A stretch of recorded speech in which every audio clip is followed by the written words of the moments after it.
Sinimulan ng sementohin ang kalsada sa Herrero Perez, Dagupan City at target na buksan sa mga motorista sa Marso.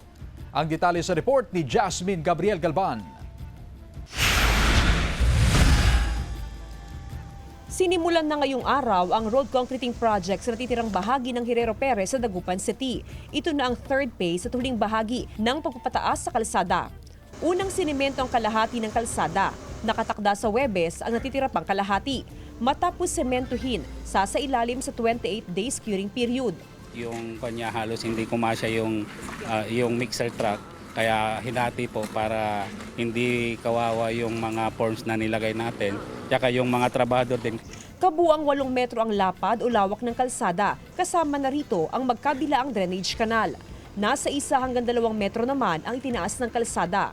Malaking bagay raw para sa mga motorista sakaling buksan na ang kalsada. Ito kasi ang shortcut o mabilis sa daan papunta sa Perez Boulevard, MH Del Pilar at Mayombo Road. Kasi hindi naiikot pag pupunta ka ng terminal, dito ka na dadanay. Kunwari, pupunta ka ng Kalasyaw, dito na rin. Ayon sa Poso, sa oras na matapos ang curing period ay agad ibabalik sa dating ruta ang public transport vehicle na dumadaan sa lugar. Ang nagiging problema lang namin dyan sa may Rizal kasi yung Herrero Perez is sarado. Pero kung na-open yan, back to normal. Inaasahan sa unang linggo hanggang ikalawang linggo ng Marso, bubuksan sa mga motoristang Herrero Perez Street.